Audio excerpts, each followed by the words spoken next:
Hello all, இன்றைக்கி video அரிசி பருப்பு சாதம் ஃபுல் ரெசிபி வீடியோ. ரெசிபிக்கு தேவையான காய்கறிகள்லாம் கட் பண்ணி எடுத்துக்கலாம். ஒன் கைண்ட் ரெக்வெஸ்ட், நிறைய பேர் சப்ஸ்கிரைப் பண்ணாமல் வீடியோ பார்க்குறீங்க.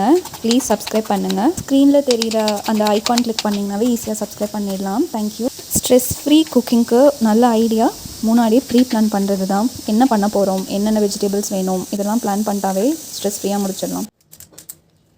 ரைஸ் குவான்டிட்டி பார்த்துடலாம். 1 கப் ரைஸ், அதில் ஹாஃப் பருப்பு. குக்கர் ஹீட் ஆனதும் எண்ணெய், நெய், ஜீரகம், வரமிளகா 2, ஹாஃப் கப் சின்ன வெங்காயம், எண்ணெய் நெய்யில் நல்லா மிக்ஸ் பண்ணிவிடுங்க பொன்னிறம் வர அளவுக்கு. அடுத்தது ஒரு பெரிய வெங்காயம், அதுவும் நல்லா மிக்ஸ் பண்ணி விட்டுருங்க. பெரிய வெங்காயம் வதங்கினதுக்கப்புறம் கருவேப்பிலை, 2 பச்சை மிளகா, 9 பல் பூண்டு மீடியம் ஃப்ளேமில் வச்சுட்டு நல்லா மிக்ஸ் பண்ணி விட்டுருங்க. அடுத்தது ஒரு தக்காளி.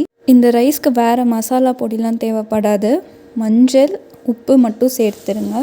இது எல்லாம் நல்லா மிக்ஸ் ஆகிடுச்சு. அடுத்தது ரைஸ் ஆட் பண்ணிடலாம். நான் ½ அன் ஹவர் ஊற வச்சுருந்தேன். ஃபஸ்ட்டு சொன்ன அதே குவான்டிட்டி 1 கப் ரைஸ்னால் ஹாஃப் பருப்பு. ரைஸ் எடுத்த அதே கப்பில் 3 கப் தண்ணி ஆட் பண்ணிவிடுங்க. இப்போ லாஸ்ட்டாக சாம்பார் பொடி மட்டும் ஆட் பண்ணியிருக்கோம். தண்ணி கொதி வரட்டும். வந்தக்கப்புறம் குக்கரில் ஒரு 3 விசில் வச்சு எடுத்துடலாம். விசில் அடங்கிருச்சு. ரைஸ் எப்படி இருக்குன்னு பார்த்துடலாம். ஆஹா, நல்ல சுட சுட ருசியான அரிசி பருப்பு சாதம் ரெடி. வாங்க சாப்பிடலாம். வீடியோவோட எண்ட் வரைக்கும் பார்த்துருந்தீங்கன்னா ரொம்ப ரொம்ப நன்றி. தேங்க்யூ. பாய்.